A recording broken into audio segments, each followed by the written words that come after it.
ఖురాన్ గొప్పదా, అల్లా గొప్పడా, భగవద్గీత గొప్పడా, శ్రీకృష్ణ భగవానం గొప్పడా, ఇదంతా కాదు. ఈ మూడిట్లా ఏది చేయకపోతే నీవు మనిషి పుట్టి వేస్ట్ అని చెప్తా. మహాభారత యుద్ధం జరుగుతున్నప్పుడు, కురుక్షేత్ర యుద్ధం జరుగుతున్నప్పుడు ఎవరి చెవిలోనూ చెప్పలేదు. కులాల పేరుతో, మతాల పేరుతో చిచ్చులు పెట్టేటువంటి కొంతమంది ఈ గొప్పదన్న వాళ్ళు ఎన్నిసార్లు ఈ యొక్క భగవద్గీత కానీ, ఈ యొక్క ఖురాన్ కానీ, ఈ యొక్క బైబిల్ కానీ చదివాను. వాని అవసరాల కోసం ఈ యొక్క ఎడ్యుకేషన్ సిస్టాన్ని తయారు చేశాడు. ధర్మం ఏంది? కొన్ని ఉద్యమాలే జరుగుతున్నాయి. ఏమని? భగవద్గీత దాన్ని నేను అనుకుంటా దాదాపు ఆ హిందువులలో ఒక 95% భగవద్గీత చదవకపోయి ఉంటారు. అసలు గ్రంథాల్లో ఏముంది తెలుసుకోండి ఫస్ట్. మతం అనేటువంటిది అభిప్రాయం. నువ్వు ఎవరినైనా పూజకో, మసీదుకి వెళ్ళి నేను ఎవరైనా ఉంటాను మతం అనుకుంటా. మతం గొప్పదా, గ్రంథాలు గొప్పదా, మనిషి గొప్పదా అంటే ఈ ఉన్న బిజీ లైఫ్లో జనాలు ఎవరు చదివే టైం లేదు, ఇంట్రెస్ట్ కూడా చూపట్లేదు. ఎక్కడ పక్క గ్రంథాలని దూషించండి అని లేదే, పక్క వారిని చంపండి అని ఎక్కడ లేదే. ఉంటే నిరూపించమను ఎవరినన్నా.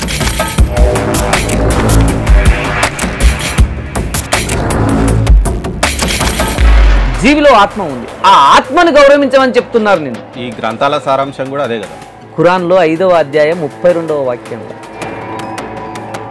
ప్రతి ఒక్క గ్రంథ సారాంశము మనిషి ఈ మతాల పేరు చెప్పుకొని, కులాల పేరు చెప్పుకొని, వాళ్ళు కొట్లాడి వాళ్ళు చంపుకునేటువంటి ఖురాన్ చదివినా అంటున్నారు కదా.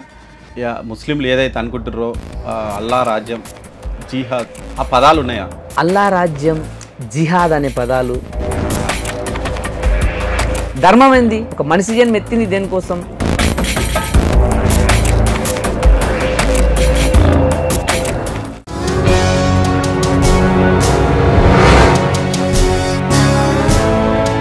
హలో నమస్తే, జిందగీ మీడియా.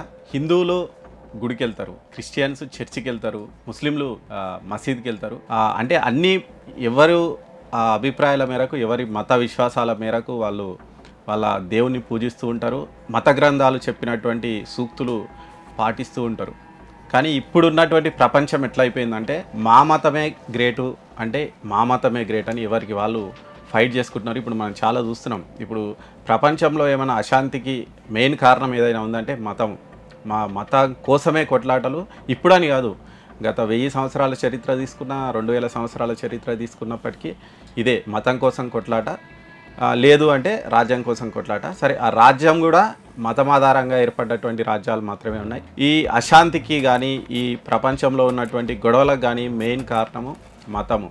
కానీ అంటే మతాన్ని మనం మెయిన్ కారణం అని చెప్పొద్దు. ఆ మత విశ్వాసాలు, మత గ్రంథాలు అంతా మంచినే బోధిస్తున్నాయి, కానీ దానిలో అర్థం చేసుకునే విధానం వల్ల ఇలాంటి గొడవలన్నీ వస్తున్నాయని చాలామంది భావిస్తుంటారు. సరే, ఈ మత విశ్వాసాల గురించి, ఈ మత గ్రంథాల గురించి ఒక మత గ్రంథం ఏం చెప్తుంది అనేది అందరూ చెప్పగలుగుతారు. కానీ 3 మత గ్రంథాలు, అంటే ప్రపంచంలో ఉన్నటువంటి మెయిన్ 3 మతాలు ఏవైతే ఉన్నాయో, హిందూయిజం కానీ, క్రిస్టియానిటీ కానీ, ముస్లిం కానీ, ఈ మత గ్రంథాలు ఏం చెప్తున్నాయి అనే దాని మీద పరిశోధన చేస్తున్నారు. ఆ మత గ్రంథాల సారాంశాన్ని మొత్తం అవపోసన బట్టే ప్రయత్నం చేస్తున్నారు ఒక వ్యక్తి. ఆ వ్యక్తిని మనం ఈరోజు మీకు పరిచయం చేయబోతున్నా. ఆయనే ముత్యాల తిరుపతి రెడ్డి గారు. నమస్కారం అండి తిరుపతి రెడ్డి గారు. నమస్తే ప్రదీప్ గారు. అంటే మీరు ఎవరైనా కానీ మిమ్మల్ని చూస్తూనే తెలుస్తుంది మీరు స్వచ్ఛమైనటువంటి హిందూ అని. పేరులో కూడా హిందుత్వం అనేది ఉట్టిపడుతుంది. మామూలుగా హిందువులు అంటే భగవద్గీత చదువుతారు, అది కూడా ఈ ఏజ్లో కాదు, ఇంకా కాస్త ఏజ్ మీద పడ్డాక. మామూలుగా భగవద్గీత అనేది సరే కొంతమంది చదువుతారేమో, కానీ చాలామంది అయితే కొంచెం ఏజ్ పై పడ్డాకనే చదువుతూ ఉంటారు. మీరు ఈ వయసులోనే 3 మత గ్రంథాలను ఎందుకు చదవాలనుకున్నారు? దాని వెనుక ఉన్నటువంటి కథ ఏంటి? చాలా మంచి ప్రశ్న వేశారు. అయితే ఇక్కడ చాలామంది జీవిత చరమాంకంలో, అంటే జీవితం మొత్తం పిల్లలు, చదువు, పెళ్ళి, పిల్లలు, వాళ్ళ చదువులు, వాళ్ళ పెళ్ళిళ్ళు అయిపోయిన తర్వాత చదువుకునేటువంటి గ్రంథాలు ఈ యొక్క భగవద్గీత కానీ, బైబిల్ కానీ, ఖురాన్ కానీ చాలామందిలో ఒక అపోహ ఉందండి. ఓకే, నిజంగా చూసుకుంటే మన పాఠశాల వ్యవస్థలో సమాజానికి సంబంధించినటువంటి ఒక మ్యాటర్ ఉంటుంది. కానీ అదే భగవద్గీతలో చూసుకుంటే హిందూ ధర్మానికి సంబంధించినటువంటి భగవద్గీతలో కానీ, ముస్లిం ధర్మానికి సంబంధించినటువంటి ఖురాన్లో కానీ, దీంట్లో బైబిల్లో కానీ చిన్నప్పటి నుంచి పిల్లలకు అవి నేర్పియడం వల్ల సమాజంలో ఏ విధంగా ఉండకూడదు, ఏ విధంగా బతకాలి, ఏ విధంగా ఇతరులతో మెలగాలి అనేటువంటి ఒక కమ్యూనికేషన్ స్కిల్స్ అనేటువంటివి ఏర్పడతాయి. ఓకే. ఒక మనిషిని ఇంకో మనిషి తిట్టడం, ఒక మనిషిని ఇంకో మనిషి చావగొట్టడం, ఒక మనిషిని ఇంకో మనిషిని దూషించడం, అసహించుకోవడం, ఇవన్నీ ఏ గ్రంథాల్లో చెప్పలేదు. అక్కడ అటు భగవద్గీతలో కానీ, బైబిల్లో కానీ, ఖురాన్లో కానీ ఏ గ్రంథంలోనూ చెప్పలేదు. గత 4 సంవత్సరాల నుంచి వీటిపైన అవగాహన ఏర్పరచుకోవడానికి ప్రయత్నం చేస్తున్నాను. దీంట్లో చాలామంది గురువులు నాకు సహకరించారు. వాళ్ళ పేర్లు చాలా ఉన్నాయి. చాలామంది గురువులకు దగ్గరికి వెళ్ళాను. నేను మసీదుకి వెళ్ళాను, గుడికి వెళ్తాను, చర్చికి కూడా చాలాసార్లు వెళ్ళానండి. కానీ ఎంతసేపు నా మతం గొప్పది, నా మతం గొప్పది, నా మతం గొప్పది అంటున్నారు. కానీ ఇక్కడ అందరికీ సంబంధించినటువంటి దేవుడు ఒక్కడే, అందరి మనస్సులలో ఉన్నటువంటి ఆత్మ ఒక్కటే అనేటువంటి విషయాన్ని గమనించలేకపోతున్నారు. ఇంతకుముందు చెప్పారు, చరమాంకంలో చదవాల్సినవి ఇప్పుడే చదువుతున్నారండి. నేను చదువుకున్న చదువు తర్వాత చదివిన గ్రంథం ఏదన్నా ఉందంటే అది భగవద్గీత. భగవద్గీత ఏం చెప్తుందంటే, నువ్వు సమాజంలో ఏ విధంగా ఉండాలి, నీకు ఆనందం వేసినప్పుడు సమాజంలో పక్క వ్యక్తితో ఏ విధంగా ఉండాలి, నీకు బాధ కలిగినప్పుడు పక్క వ్యక్తితో ఏ విధంగా ఉండాలి, ఇటువంటి విషయాలను చాలా మంచి విషయాలని చెప్తున్నారు. చెప్పేటువంటి విషయాన్ని అర్థం చేసుకునేటువంటి మనిషిని బట్టి కూడా ఉంటుంది. భగవద్గీతలో శ్రీకృష్ణ భగవానుడు చెప్పినట్లు ఒకే విషయాన్ని ఎవరి చెవిలో చెప్పలేడు. భగవద్గీత మహాభారత యుద్ధం జరుగుతున్నప్పుడు, కురుక్షేత్ర యుద్ధం జరుగుతున్నప్పుడు ఎవరి చెవిలోనే చెప్పలేడు, అందరికీ వినపడే విధంగానే చెప్పాడు. అదే విషయాన్ని అర్జునుడు విన్నాడు, అదే విషయాలని దుర్యోధనుడు కూడా ఉన్నాడు. అర్జునుడు విని ఆచరించిండు కాబట్టి విజేతగా నిలిచిండు, దుర్యోధనుడు విని కూడా ఆచరించలేడు కాబట్టి దుర్మరణం పాలైంది. ఇక్కడ మన గ్రంథాలు చెప్తున్నటువంటి విషయాలను విని ఆచరించగలిగితే నీవు పుట్టినటువంటి పుట్టుకకు అర్థం ఉంటుంది అనేటువంటి విషయం ప్రతి ఒక్కరికి తెలియజేయాలి. అంటే ప్రపంచంలో ఉన్న ప్రతి ఒక్కరికి తెలియజేయాలనే తాపత్రయం నాలో ఏం లేదు. కానీ నా సర్కిల్లో ఉన్నటువంటి ప్రతి వ్యక్తికి, నాకు చేతనైనటువంటి ప్రతి సమాజంలో దీన్ని తీసుకెళ్లాలనేటువంటి ఉద్దేశంతోన వాటిపైన చదవడం జరుగుతుంది, వాటిపైన అవగాహన కల్పించడం జరుగుతుంది.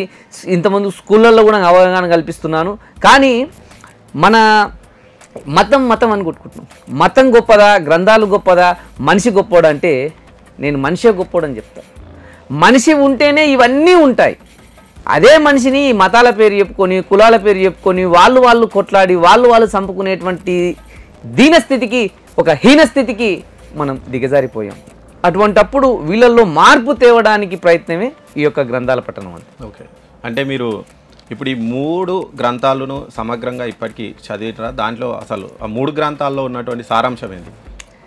సమగ్రంగా చదవడము అంటే నీవు ప్రతిరోజు కొన్ని వందల సార్లు చదివిన కూడా భగవద్గీత కానీ, ఖురాన్ కానీ, బైబిల్ కానీ కొన్ని వందల సార్లు చదివినప్పుడల్లా కొత్త విషయాలు తెలుసుకుంటున్నాం.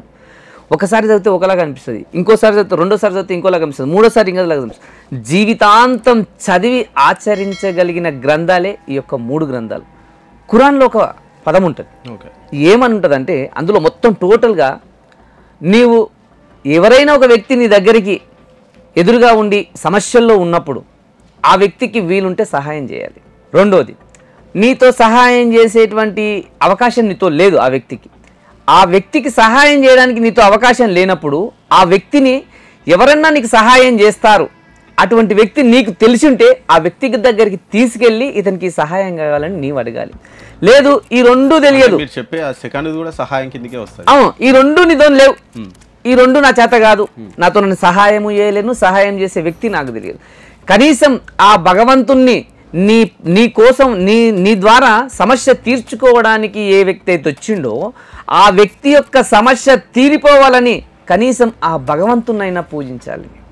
ఈ 3 ఏది చేయకపోతే నీవు మనిషి పుట్టి వేస్ట్ అని చెప్తావు. రెండోది, భగవద్గీతలో కూడా నీవు ఇతరులకు సహాయం చేయి, వాళ్ళ నుంచి ఆశించకేమి, సహాయం చేసి దాన్ని వదిలేయి. ఎందుకంటే నీ కర్మానుసారంగా, నీ కర్మయోగంలో నీ కర్మానుసారంగా నీవు చేసేటువంటి సహాయం చేసి దాన్ని మర్చిపోవాలి. మర్చిపోయినప్పుడే దాని కర్మ ఫలితం అనేటువంటిది నీకు సంబంధం లేదు, అది ఆ భగవంతుడు ఇస్తాడని చెప్తారు. అదే అంటే కర్మ చేయడం వరకే నీ బాధ్యత, పరిధి. ఆ తర్వాత ఏమవుతుంది అనేది నీకు సంబంధం లేదు. నీవు ఈ పుట్టుక తీసుకున్నది దేనికోసం? ఒక మనిషి జన్మ ఎత్తింది దేనికోసం? నువ్వు ఎన్నో కొన్ని వేల సంవత్సరాల నుంచి అసలు అందరు ఏమనుకుంటారంటే నా వయసు ఒక 40 ఏళ్ళు, నీ వయసు ఒక 50 ఏళ్ళు అంటే ఈ విధంగా చెప్పుకుంటారు.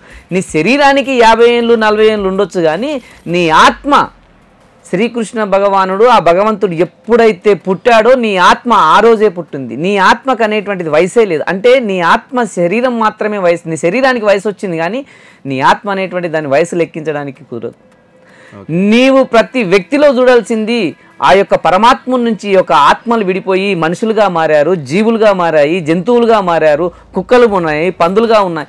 ప్రతి ఒక్క జీవిలో ఆత్మ ఉంది. ఆ ఆత్మను గౌరవించమని చెప్తున్నారు. నిన్ను మనిషిని గౌరవించకూడదు. ఆ మనిషి లోపల ఉన్నటువంటి ఆత్మను గౌరవిస్తే మనం నమస్కారం చేస్తాం. నమస్కారానికి ప్రతి నమస్కారం ఇక్కడ పెట్టి చేస్తాం.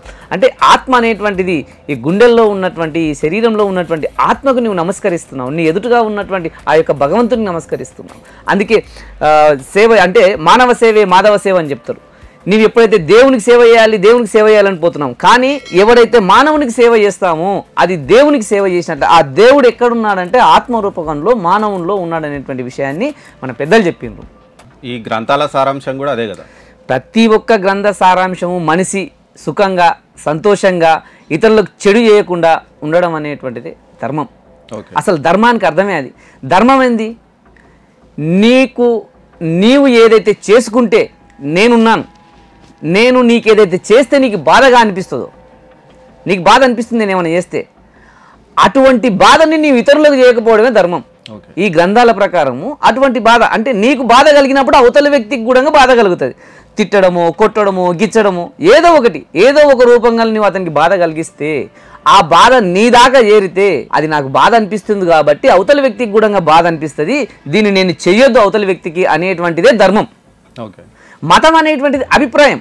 మతం అనేటువంటిది నీవు ఎవరిని పూజిస్తావు, ఎవరినితో మాట్లాడతావు, నీ అభిప్రాయం అది. నువ్వు ఎవరినైనా పూజించుకో. మసీదుకి వెళ్ళి నేను ఎవరైనా అంటున్నావు, రాజ్యాంగం ప్రకారం కూడా నీ మసీదుకి వెళ్తే ఎవరు ఏమన్నారే నిన్ను? కానీ ఇప్పుడు అట్లా లేదు కదా. ఇప్పుడు మామూలుగా ఇప్పుడు ఏమైందంటే మా మతమే గొప్పది, హిందుత్వమే గొప్పది అని కొంతమంది అంటారు. లేదు అల్లానే గొప్పవాడని కొంతమంది అంటారు. లేదు మా యేసుక్రీస్తే గొప్పవారు అని ఇంకా కొంతమంది అంటారు. ఇప్పుడు ఆ పరిస్థితి లేకుండా అయిపోయింది కదా. యేసు గొప్పడా, బైబిల్ గొప్పదా, ఖురాన్ గొప్పదా, అల్లా గొప్పడా, భగవద్గీత గొప్పడా, శ్రీకృష్ణ భగవాన్ గొప్పడా, ఇదంతా కాదు. ఇక్కడ నీవు మనిషి పుట్టావు కాబట్టి నీవు మనిషిగా జీవించడం అనేటువంటిది గొప్పదమని నేను చెప్తున్నాను. ప్రతి గ్రంథంలో ఉన్నది కూడా అదే. నీవు మనిషి పుట్టావు, ఇతరులకు హాని చేయకుండా నీ చేతనైనటువంటి సహాయం చేయడం అనేటువంటిది గొప్పది. ఇతరులకు నువ్వు చెడు చేయకుండా నీవు చెడు చేసుకోకుండా ఇతరులకు చెడు చేయకుండా బతకడం అనేటువంటిది గొప్పతనం. ప్రతి గ్రంథంలో ఉన్నటువంటి విషయం అదే. నీవేదో చేసినంత మాత్రాన ఏదో అయిపోదు. నీ కర్మానుసారంగా నీవేం చేయాలో అది చేసిపోవాల్సిందే. కానీ ఇక్కడ కులాల పేరుతో మతాల పేరుతో చిచ్చులు పెట్టేటువంటి కొంతమంది రాజకీయ నాయకులతో ఇదంతా ఏర్పడుతుంది. మతాల పేరుతో ఓట్లు అడగడం, మతం పేరు చెప్తే మా మతమోడని నువ్వు ఓట్లు వేయడం. రాజకీయం అనేటువంటిది నీవు రాజకీయం చేస్తున్నప్పుడు మనిషికి ఓటేస్తే ఈ నియోజకవర్గానికి కానీ ఈ యొక్క గ్రామ పంచాయతీకి కానీ ఈ యొక్క మండలానికి కానీ ఆ వ్యక్తి ఏం చేస్తాడని ఆలోచించాలి. మీ మతమోడని ఓటేస్తున్నావు, వాడు చెడ్డోడైనా సరే జైలుకు వచ్చినా సరే నీ మతమోడని ఓటేస్తున్నావు. మతాన్ని చూసి ఓటేయమని చెప్పారా? నీకు మతాన్ని చూసి ఓటేయమని చెప్పలే. మతం అనేటువంటిది మొత్తం టోటల్గా ధర్మం అనేటువంటిది ఒకటే. హిందూ అనేటువంటిది ధర్మం, మతం కాదు. భారతదేశంలో ఉన్నటువంటి ప్రతి ఒక్కరూ ఒక 4 తరాలు ఒక 5 తరాలు ఎంకిపోతే మొత్తం హిందువులే. అవును, మన భారతీయులు నిజానికి చెప్తే భారతీయులు జరిగింది. అవును, మత మార్పిడి అనేటువంటి జరిగింది. కొంతమంది పరాయి వాళ్ళు వచ్చి ఇక్కడ మత మార్పిడి అనేటువంటి చేశారు. ఇంకో విషయం, అద్భుతమైన విషయం ఏంటంటే బైబిల్లో ఒక పదం ఉంటుంది, తల్లిదండ్రులను పూజించని వాడు దోషిగా నిలబడతాడు దైవం ఉందని. ఓకే, అదేం అబద్ధం చెప్పలేదే. తల్లిదండ్రులను పూజించేమనే కదా చెప్పింది, అంటే పెద్దలను గౌరవించమనే కదా చెప్పింది. అదే చెప్పింది, బైబిల్ అదే చెప్పింది, ఖురాన్ కూడా అదే చెప్తుంది కదా. ఈ 3 చదవకపోవడం వల్ల ఖురాన్ అంత గొప్పది ఇంత గొప్పది, మా మతం గొప్పది, బైబిల్ అంత గొప్పది ఇంత గొప్పది, మా మతం గొప్పది, ఓకే భగవద్గీత అంత గొప్పది ఇంత గొప్పది, మా మతం. ఈ గొప్పదన్న వాళ్ళు ఎన్నిసార్లు ఈ యొక్క భగవద్గీత కానీ ఈ యొక్క ఖురాన్ కానీ ఈ యొక్క బైబిల్ కానీ చదివాను. ఏముంది ఉన్న దాంట్లో వాడు చెప్పుతున్నది ఏంది, నువ్వు అర్థం చేసుకునేది ఏంది? నేను అనుకుంటా దాదాపు హిందువులలో ఒక 95% భగవద్గీత చదవకపోయి ఉంటారు, ముస్లింలలో 80% చదవకపోయి ఉంటారు. సేమ్ యాజ్ ఇట్ ఈస్గా అక్కడ కూడా అట్లే ఉంటుంది. అంటే మన ఎడ్యుకేషన్ సిస్టంలో 3 మత గ్రంథాలకు సంబంధించి మెయిన్ పాయింట్స్ అక్కడక్కడ పెట్టుంటే అందరూ అంతో ఇంతో దాని మీద అవగాహన పెంచుకునే వాళ్ళేమో, కానీ అక్కడ ఎడ్యుకేషన్ సిస్టంలో అది లేదు కదా. యాక్చువల్గా మన ఎడ్యుకేషన్ సిస్టంలో ఏమైందంటే ఆ ఇంగ్లీషు వాడు వచ్చి ఎడ్యుకేషన్ సిస్టమ్ మేము నేర్పిస్తున్నాము, మేము ఇదే నేర్పిస్తున్నాం. అంతకుముందు వాడు రాకన్నా ముందు అంతకన్నా ముందే కొన్ని వేల సంవత్సరాల క్రితమే మన ఎడ్యుకేషన్ సిస్టంలో గురుకులాల్లో స్టార్ట్ అయిపోయింది అప్పటికే. కానీ వాడు మనమీనే వేసి అక్కడ పోయి తీసుకుపోయి మేమే పెట్టినామని చెప్తున్నాడు. అది కాదు, వాని అవసరాల కోసం ఈ యొక్క ఎడ్యుకేషన్ సిస్టాన్ని తయారు చేశాడు. అంటే మనల్ని కింద పదవులను అనుభవించడానికి వాడి చేతి కింద నీళ్లు తాగుతూ మనం వాడు చెప్పిన పని చేయడానికి వానికి ఇంగ్లీష్ వచ్చి ఉండాలి, వానికి ఇంత అక్షరం ముక్క వచ్చి ఉండాలనేటువంటి ఉద్దేశంతోన వాని దేశంలో ఉన్నటువంటి సంస్కృతి ప్రకారము వాడు ఏదైతున్నాడో ఆ ఎడ్యుకేషన్ సిస్టంలో మొత్తం ఆ చొప్పించి వెళ్ళిపోయాడు. అదే సిస్టాన్ని ఇప్పటికీ మనం ఫాలో అవుతున్నాం. మార్చనిస్తలేరు కదా. ఖచ్చితంగా నేను అదే ఇప్పుడు చెప్తున్నది. అదే ఇన్ని రోజు 75 సంవత్సరాలు, దాదాపుగా 75 సంవత్సరాలు అయింది. కొన్ని ఉద్యమాలే జరుగుతున్నాయి. ఏమని? భగవద్గీత దాన్ని పాఠ్య పుస్తకాలలో పెట్టాలి అనేటువంటిది. భగవద్గీత పెడితే ఖురాన్ కూడా పెట్టాలి, ఖురాన్ పెడితే బైబిల్, ఈ 3 కలిపి అందులో ఉన్నటువంటి మంచి విషయాలను అన్ని కలిపి పెడితే ఒక సబ్జెక్టే పెడితే అయిపోతుంది కదా. పిల్లలకు తెలిసేసే అవకాశం ఉంది. నాది పెడితే నీది అంటే ఈడ కూడా రాజకీయమే, మళ్ళీ అదే ఎందుకు పెట్టాలి ఇదే ఎందుకు పెట్టాలని. నీవు మంచి చేస్తా అంటే కూడా నీ కులమేంది, నీ మతమేంది, నీ పేరేంది, నీ ఊరేంది అనేటువంటి అడిగే దీనస్థితికి వెళ్ళిపోయింది. వాడు ఇంటికి వచ్చేవని అడిగితే నీ కులమేంది, నీ మతమేంది అనేటువంటి పరిస్థితులు ఇప్పుడు బతికేస్తున్నాం. హైదరాబాద్లో ప్రస్తుతానికి అదే జరుగుతుంది. కొంతమందికి మేము ఇండ్లు ఇయ్యం అని రాసి పెట్టేస్తున్నాడు బోల్ రేఖంగా. అంటే ఎటువంటి పరిస్థితికి దిగజారిపోయినాం మనం. అంటే ఒక సాటి మనిషిని మనిషిగా చూడకపోతే నువ్వు బతికేం లాభము, నువ్వు అసలు ఏ మతం ఉంటే ఏం లాభం? ఓకే, ఇంకో క్వశ్చన్. మీరు ఖురాన్ చదివినా అంటున్నారు కదా, ఖురాన్లో ఇప్పుడు మెయిన్గా ఇప్పుడు ఈ ప్రపంచంలో ముస్లింలు ఏదైతే అనుకుంటున్నారో అల్లా రాజ్యం, జిహాద్, ఆ పదాలు ఉన్నాయా? అల్లా రాజ్యం, జిహాద్ అనే పదాలు ఖురాన్లో కానీ హదీస్లలో కానీ ఎక్కడా లేదు. ఓకే, జిహాద్ అనేటువంటిది ఒక పవిత్ర యుద్ధం అనేటువంటి చెప్తూ ఉంటారు. జిహాద్ అంటే ఇతరులను చంపమని అర్థం కాదు. 5వ అధ్యాయం 32వ వాక్యంలో, ఖురాన్లో 5వ అధ్యాయం 32వ వాక్యంలో, ఒక వ్యక్తిని నీవు కాపాడితే, ఒక వ్యక్తిని నీవు ప్రాణాల నుంచి కాపాడితే ఈ ప్రపంచం మొత్తాన్ని ప్రాణాలు రక్షించినటువంటి పుణ్యం నీకు దక్కుతుందని చెప్తాడు. ఒక వ్యక్తిని నీవు చంపితే ఈ ప్రపంచం మొత్తం నీవు చంపేసినంత అపవాదం అంటే ఆ యొక్క పాపం నీకు అంటుతుందని చెప్తాడు. అటువంటి వ్యక్తి, అటువంటి మంచి పదాలు ఉన్నటువంటి ఖురాన్లో నుంచి మందిని చంపండి, జిహాద్ చేయండి, జిహాద్ అంటూ కొడవన్లు తీసుకొని కత్తులు తీసుకొని వెంటాడండి అని ఎవరని చెప్పారు? ఏ గ్రంథంలో ఉందని? అదే ఏ ఒక్క ముస్లిం వ్యక్తిని అడిగిన కూడా వాడు ఏదో ఆ మొల్లా చెప్పినట్టు, ఇప్పుడు ఉంటారు కొంతమంది ఆ మసీదులలో చెప్పేటువంటి మొల్లాలు, వాళ్ళు చెప్తారు కదా, మదర్సాలు అంటే పాఠశాలలు, మొల్లాలకు సంబంధించినట్టు చెప్తుంటారు వాళ్ళు. అక్కడ చెప్పినప్పుడు వాళ్ళు ఏం చెప్తున్నారు అనేటువంటిది తెలియాలంటే ఫస్ట్ ఇది ఖురాన్ చదువుకొని ఉండాలి కదా. పెద్ద పెద్ద చదువులు చదువుకున్నారు కానీ మసీదులోకి వెళ్ళి వాడు మొల్లా ఏది చెప్తే అదే అనుకుంటున్నారు. కొంతమంది స్వార్థపరులు, వాళ్ళు ఆ యొక్క ఖురాన్లో ఉన్నది లేనిది అని చెప్పేస్తున్నారు. ఎక్కడ ఆ గ్రంథంలో చంపమని కానీ కొట్టండి అని కానీ తిట్టండి అని కానీ ఎక్కడ చెప్పలేదు. ఆ గ్రంథంలో ఉన్నది దాదాపుగా ఆ గ్రంథంలో ఉన్నది ఇంకోటి ఉంది. నీకన్నా పూర్వం వచ్చిన గ్రంథాలను, భగవద్గీత, బైబిల్ లాంటి గ్రంథాలను కూడా నీవు గౌరవించాలని చెప్తుంది. నీకన్నా పూర్వం అంటే ఈ అల్లానే, ఆ యొక్క ఖురాన్ రాసిన అల్లా ఆ యొక్క గ్రంథంలో ఉంటుంది. నాకన్నా ముందు వచ్చిన గ్రంథాలను కూడా మీరు గౌరవించాలని ఉంటుంది. నీకన్నా ముందు వచ్చిన గ్రంథాలు ఉన్నాయి, కొన్ని గ్రంథాలు మీన్స్ మతాలు, ధర్మం అంటే గ్రంథం అంటే మంచి వ్యక్తులు రాసినటువంటి ఏ పదమైనా సరే గ్రంథాలే. ఇప్పుడు హదీసులు ఉంటాయి, ఖురాన్ మన దాంట్లో ముస్లిం దాంట్లో హదీసులు అని ఉంటాయి. వాళ్ళు ప్రవక్తలు చెప్పినటువంటి ప్రతి మంచి పదాన్ని ఆచరించి చూపించినటువంటి వాటన్నిటినీ ఒక కూర్పు చేసి హదీసుల రూపకంగా ఉన్నాయి. ఏ హదీసుల్లో కానీ ఏ ఖురాన్లో కానీ ఇవి లేదే. ఎక్కడ పక్కవారిని గౌరవించకూడదని లేదే, ఎక్కడ పక్క గ్రంథాలని దూషించండి అని లేదే, పక్కవారిని చంపండి అని ఎక్కడ లేదే.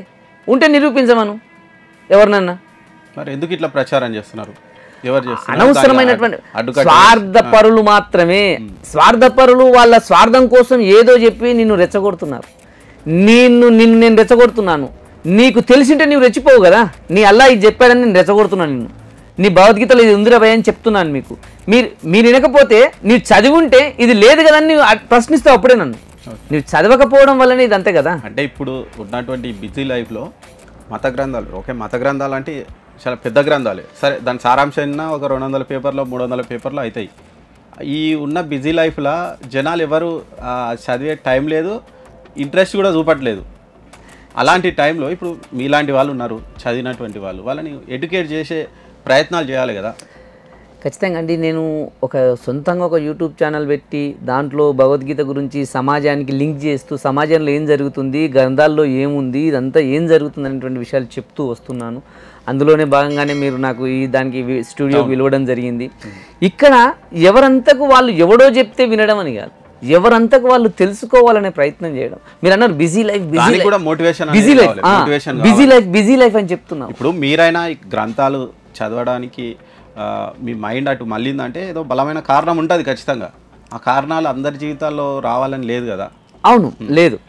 ప్రతి ఒక్కరి జీవితంలో, నా జీవితంలో మార్పు రావాలని కోరుకున్న ప్రతి ఒక్కరి గ్రంథాలు చదవాల్సిందే అండి. ఓకే, నీ లైఫ్లో అందరూ సక్సెస్ సాధించాలనుకున్న కూడా భగవద్గీత చదవాలి. నేను సక్సెస్ సాధించాలి జీవితంలో, నేను పక్క వ్యక్తితో బాగుండాలి, నా సమాజం బాగుండాలి, నా చుట్టూ ఉన్న ప్రజలందరూ బాగుండాలి అంటే నేనేం చేయాలి అనేటువంటి ఉద్దేశంతో నేను భగవద్గీత చదవడం స్టార్ట్ చేసిన. భగవద్గీత చదివిన తర్వాత నిజంగా నా లైఫ్లో విపరీతమైన మార్పులు వచ్చాయి. తర్వాత కొంతమంది గురువుల ద్వారా ఖురాన్ పరిచయం అయింది నాకు. అరే ఖురాన్లో అసలు ఉన్నదేంటి, చెప్తున్నదేంటి, నిజంగానే ఒక ముస్లిం వ్యక్తి వాడు చెప్పిందే నమ్మాలన్నా నేను, ఎందుకు నేను చదవద్దు, అసలు తెలుసుకుంటే నష్టమేముంది అనేటువంటి ఉద్దేశంతో ఖురాన్ చదవడం జరిగింది. తర్వాత బైబిల్ కూడా తీసుకుంటున్నాం. అంటే చదివి మొత్తం అవపోషణ పట్టుకున్నాలంటే చాలా టైం పడుతుంది. కానీ నీకు ఉన్నటువంటి అవగాహన ప్రకారం చదువుతూ పోతూ ఉంటే సమాజంలో జరుగుతున్న దానికి గ్రంథాల్లో ఉన్న దానికి తేడా ఏందో తెలుస్తుంది. నిన్ను బట్టి మొత్తం పుస్తకం మొత్తం బట్టి పట్టమని చెప్పట్లేదు. అసలు గ్రంథాల్లో ఏముంది తెలుసుకోండి. ఫస్ట్ తెలుసుకుంటేనే కదా నీవు సమాజంలో ఏ విధంగా బతుకుతున్నావు అనేటువంటి తెలవడానికి. నీకు ఎవడన్నా తప్పు చెప్తున్నాడా ఒప్పు చెప్తున్నాడా అంటే ఫస్ట్ నీకు తెలిసి ఉండాలి. నీకు తెలిసి ఉండాలంటే ఫస్ట్ గ్రంథాలు చదివి ఉండాలి. నువ్వు ఇంజనీరింగ్ చెయ్యి, డాక్టర్ చదువు, ఎంబీఏ చేయి, డిగ్రీ చేయి, పీజీలు చేయి, ఇవన్నీ చాలామంది చేశారండి. వీటన్నిటిలో ఉన్నటువంటి సబ్జెక్ట్ ఒకటే. కానీ ఈ గ్రంథాల్లో నీ జీవితం అనేటువంటిది ఉంది. నీ జీవితం మారాలన్నా, నీ జీవితం మార్పు వైపు అడుగులు వేయాలన్నా, నీ జీవితం విజయం వైపు అడుగులు వేయాలన్నా ఈ యొక్క ధర్మ గ్రంథాల్లో ఉన్నటువంటి సారాంశాన్ని తెలుసుకుంటే ఖచ్చితంగా ప్రతి ఒక్కరూ జీవితంలో సక్సెస్ అయ్యేటువంటి అవకాశం ఉందనేటువంటిది నా నమ్మకం. ఓకే, ఇప్పుడు మీరు ఆల్రెడీ మీరు 3 మత గ్రంథాలు చదివి ఉన్నారు కదా, చదువుతున్నాను. దాని అవగాహన చేసుకోవడానికి దీన్ని మీరు ఎట్లా తీసుకుపోతున్నారు? ఎక్కడెక్కడ అంటే మీరు ఏమైనా ప్రోగ్రామ్ చేస్తున్నారా? అంటే యూట్యూబ్లో చేస్తున్నారు ఆల్రెడీ, దాంతోపాటు ఎక్స్ట్రా ఇంకేమైనా చేస్తున్నారు? దీంట్లకు సంబంధించి అతి త్వరలో ఒక 108 మహాభారతానికి సంబంధించి, భగవద్గీతకు సంబంధించి 2 కలిపి ఒక 108 స్టోరీలకు సంబంధించి ఒక బుక్ రిలీజ్ కాబోతుంది. మా నాన్నగారి పేరు మీద ఆ బుక్ రిలీజ్ చేయడం జరుగుతుంది. అదేవిధంగా మరి కృష్ణారెడ్డి గారు అని ఒక గురువు గారు ఉంటారు. ఆయన ఆధ్వర్యంలో అమ్మా నాన్నలే కనిపించే దేవుళ్ళు అనేటువంటి బుక్ మనం ఆల్రెడీ ప్రింటింగ్కి వెళ్ళిపోయింది ఆయన ఆధ్వర్యంలో. అది మనం చేస్తున్నాము. ఆ యొక్క పుస్తకాలు పట్టుకొని మనం ప్రతి నియోజకవర్గంలో కానీ ప్రతి జిల్లా కేంద్రం, అంటే నేనున్నటువంటి జిల్లా కేంద్రం అనేటువంటిది మహబూబ్ నగర్, మొదటిగా ఫస్ట్ అక్కడే స్టార్ట్ చేద్దామని అనుకుంటున్నాను. ఈ యొక్క మహబూబ్ నగర్లో ఉన్నటువంటి స్కూళ్ళల్లో ఆ యొక్క భగవద్గీత గురించి కానీ గ్రంథాల గురించి కానీ చెబుతూ అమ్మా నాన్నల గొప్పతనం ఏంది అనేటువంటి విషయాలు చెబుతూ ఆ పుస్తకాలు ఫ్రీగా పంచాలి అనేటువంటిది ఒక పెట్టుకున్నాను. ఈ సంవత్సరం స్కూల్స్ ఓపెన్ కాగానే ఆ యొక్క ప్రోగ్రాం కూడా స్టార్ట్ అవుతుంది. అంటే నిజంగా అంటే ఈ సనాతన ధర్మం కానీ అన్ని మతాల సారాంశం కానీ అందరికీ చేరాల్సిన అవసరం అయితే ఖచ్చితంగా ఉంది. ఎందుకంటే ఈ మత కల్లోలాలు కానీ ఈ అశాంతి కానీ పోవాలంటే నిజంగా మత గ్రంథాలు ఏం చెప్తున్నాయి, అందులో ఉన్న సారాంశం ఏంది అనేది అందరికీ తెలియాల్సిన అవసరం అయితే ఉంది. దానికోసం మీరు చేస్తున్న కృషిని మా జిందగీ మీడియా తరపున మేము అభినందిస్తున్నాము. థ్యాంక్ యూ అండి తిరుపతి రెడ్డి గారు. మీ వాల్యుబుల్ టైం మాకు ఇచ్చి ఈ సారాంశం అంటే ఒక గొప్ప విషయాలను మాకు మా ప్రేక్షకులు చెప్పినందుకు థ్యాంక్ యూ. ఇది మనకు ఈ తిరుపతి రెడ్డి గారు నుంచి వచ్చినటువంటి సారాంశం. అంటే ఆయన చదివినటువంటి మత గ్రంథాల్లో ఏముంది, ఆ మత గ్రంథాలు చాలా అద్భుతమైనటువంటి విషయాలు చెప్తున్నాయి. మనుషులు శాంతిగా ఒక అద్భుతమైనటువంటి ప్రపంచాన్ని ఎలా సృష్టించాలి, ఎట్లా ముందుకు తీసుకుపోవాలన్న విషయాన్ని మత గ్రంథాలు చెప్తున్నాయని చెప్తున్నారు. థ్యాంక్ యూ అండి తిరుపతి రెడ్డి. ధన్యవాదాలు.